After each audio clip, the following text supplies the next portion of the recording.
मैं doctor Taufiq Hussain associate professor in higher education.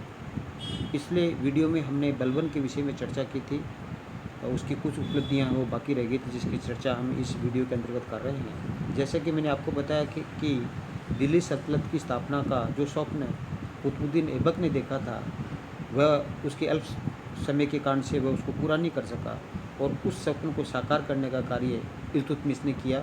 Iltutmish ने दिल्ली सल्तनत के लिए एक एक एक सुव्यवस्थित शासन प्रणाली का गठन किया। और लेकिन इल्तुतमिश की जब 1236 में मृत्यु हो जाती है, तो ऐसी स्थिति में 1236 से 1266 तक का जो 30 वर्ष का जो काल है, वो दिल्ली सल्तनत के लिए एक क्रूशियल काल था। और इस काल के अंदर तुर्की अमीर वर्ग, जिसकी तुर्गाने चैलगाने जिसको कहा जाता है, वो काफ़ी हावी हो जाते हैं और जो दिल्ली सल्तनत के शासक एक तरह से कठपुतली बन जाते हैं। तो ऐसी स्थिति में इसी समय बलबन का उदय होता है।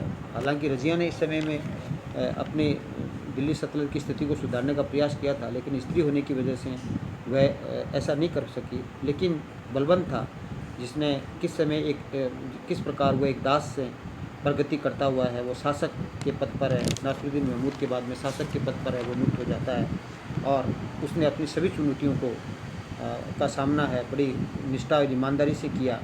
और वो उसने शक्ति, रक्त और लोह की नीति का पालन करते हुए अपने विद्रोहियों का दमन किया, जिसमें आपके कटियार है, अवध है, दोआब है और बंगाल है, उसके विद्रोह का उसने दमन किया। इसके पश्चात उसके सबसे जो प्रमुख चुनौती थी, वो सुल्तान पद की प्रतिष्ठा और गरिमा को पुनः स्थापित करना था।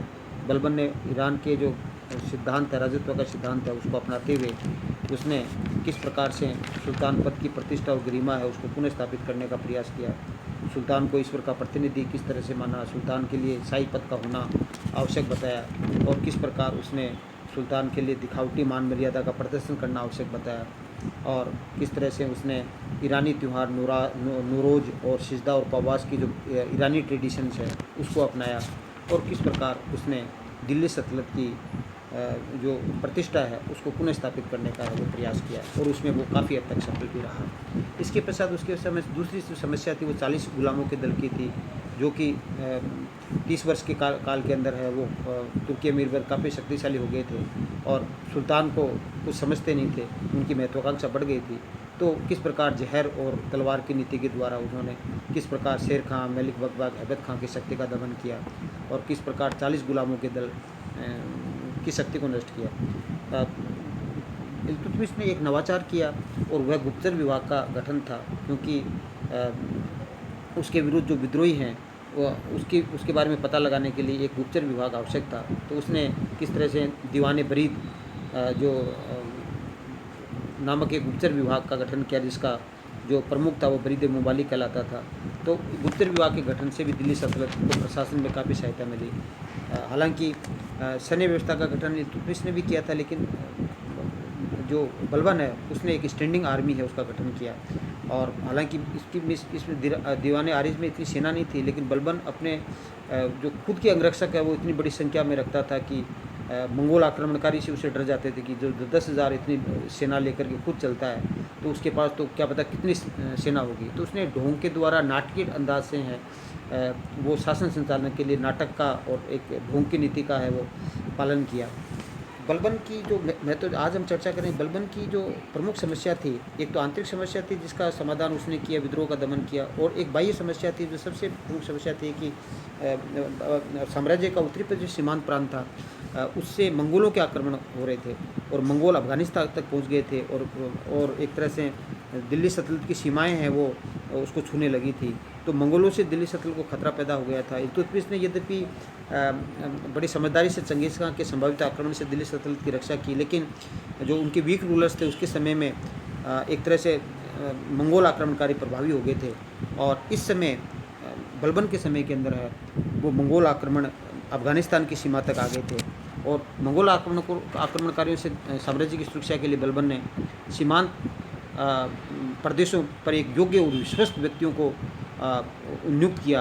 और प्रारंभ में अपने चचेरे भाई था जिसका सबसे विश्वास पात्र था शेर खां, उसको ये दायित्व सौंपा और उसने बड़ी वीरता से वो मंगोलों में एक आतंक का माहौल है वो पैदा कर दिया। मंगोल उससे डरने लगे। लेकिन 1270 में शेर खां की जब मृत्यु हो गई तो ऐसी स्थिति में बलबन ने उत्तरी प्रदेश सीमांत प्रांत को 2 भागों में बांट दिया और वहाँ 2 अलग अलग गवर्नर नियुक्त कर दिए। ये उसकी समझदारी थी।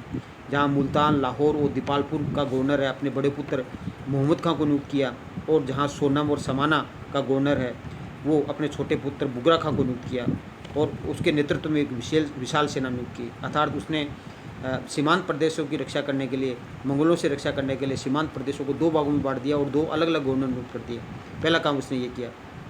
फिर बलबन ने उत्तरी प्रदेश सीमांत प्रांतों में बड़ी संख्या में फोर्ट का निर्माण, किलों का निर्माण करवाया, जैसे बठिंडा है, सिरसा है, अबोर है आदि में उन्होंने किलों का निर्माण कराया। और बलबन ने एक तरह से मंगोलों के अचानक आक्रमण का सामना करने के लिए साम्राज्य के विस्तार की नीति का अनुसरण नहीं किया।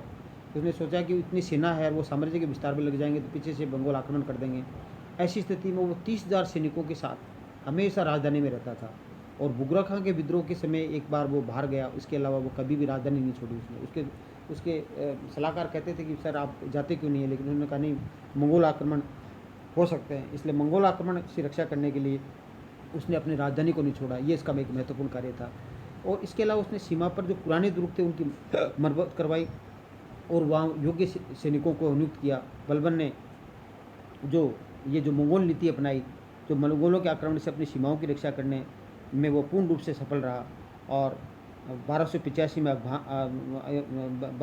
में अफगानिस्तान के मंगोल शासक तैमूर खां के नेतृत्व में जो मंगोलों का आक्रमण हुआ, उसमें मंगोलों के साथ लड़ते हुए बलबन का ज्येष्ठ पुत्र है वो सुल्तान महमूद है, उसकी मृत्यु हो जाती है।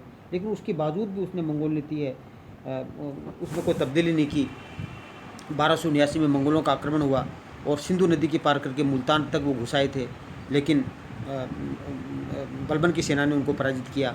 1285 के अंदर तैमूर खान, जैसे मैंने आपको बताया कि अफगानिस्तान के मंगोलों ने है वो एक तरह से आक्रमण किया और उसका बड़ा बलबन का ज्येष्ठ पुत्र बुगरा खां इसमें मारा जाता है और उसके स्थान पर महमूद का महमूद मारा जाता है।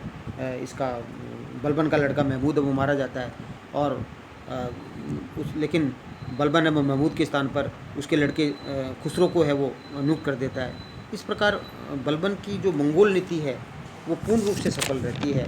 और दिल्ली सल्तनत में बाद में भी अब आगे देखेंगे मंगोलों के आक्रमण होते रहते हैं, लेकिन बलबन है वो मंगोलों से अपने साम्राज्य की रक्षा करने में पूर्ण रूप से सफल रहता है। 1287 के अंदर है वो 80 वर्ष की अवस्था में बलबन की है वो मृत्यु हो जाती है, एक बीमारी से होने से मृत्यु हो जाती है। और क्योंकि बलबन का जो लड़का महमूद है जिससे वो बड़ा प्रेम करता ज्येष्ठ लड़का था जो मारा जाता है मंगोलों के विरुद्ध आक्रमण में, तो ऐसी स्थिति के अंदर उसको झटका लगता है और 1287 80 वर्ष की अवस्था के अंदर है बलबन की मृत्यु हो जाती है। और बलबन की मृत्यु से पूर्व अपने बड़े पुत्र महमूद के लड़का कै खुसरो को अपना उत्तराधिकारी नियुक्त किया था, लेकिन बलबन की मृत्यु के बाद अमीर वर्ग बलबन के छोटे पुत्र बुगरा खां के पुत्र कैकुबाद को सियासत में बैठा दिया। कैकुबाद के अधीन बुगरा खां ने बंगाल का गवर्नर था। 1290 में कैकुबाद को लकवा हो जाने के कारण से तुर्की अमीरों द्वारा उसके पुत्र कैमूर्स को दिल्ली का सुल्तान बनाया, जो केवल 2 साल का बच्चा था। अंत में 1290 में जलालुद्दीन खिलजी अमीरों का नेता था और उस समय आरजी मुमालिक होने के साथ साथ उत्तरी पश्चिमी वहाँ का गवर्नर भी था। वो कैकुबाद और कैमूर्स है उसका वध कर देता है और 1290 के अंदर वो सुल्तान बन जाता है और इस तरह से एक नए राजवंश की, खिलजी राजवंश की स्थापना करता है। तो इस प्रकार गुलाम वंश का जो अंतिम सुल्तान था वो कैमूर्स था। और बलबन का जो मकबरा है जहाँ तक का सवाल है वो दिल्ली के अंदर रायपुतरा के निकट है और इस मकबरे का निर्माण बलबन ने स्वयं करवाया था। तो इस तरह से हम बलबन के विषय में हम ये कह सकते हैं कि बलबन दिल्ली सल्तनत का गुलाम वंश का एक महत्वपूर्ण शासक था, जिसने इल्तुतमिश ने जो दिल्ली सल्तनत की स्थापना की उसको सुदृढ़ता प्रदान, उसको मजबूती प्रदान करने का जो कार्य है वो बलबन ने किया। बलबन ने एक शक्तिशाली राजतंत्र की स्थापना की, मंगोलों से आक्रमणों से दिल्ली सल्तनत की रक्षा की और गंगा यमुना दोआब में जो दिल्ली सल्तनत का स्थायी अधिकार करने में भी वो सफल रहा और पूर्वी राजस्थान पर भी वो नियंत्रण स्थापित करने में सफल रहा, जिसके कारण से बाद में हम देखते हैं कि जो दिल्ली सल्तनत का साम्राज्य विस्तार हुआ पश्चिमी भारत और दक्कन में, उसके लिए पूर्वी राजस्थान पर बलबन ने जो अधिकार किया उसकी महत्वपूर्ण भूमिका थी। तो इस प्रकार गुलाम वंश के जो ममलूक सुल्तानों के अंदर है बलबन एक सर्वश्रेष्ठ शासक था, जिसने दिल्ली सल्तनत को मजबूती है वो प्रदान की।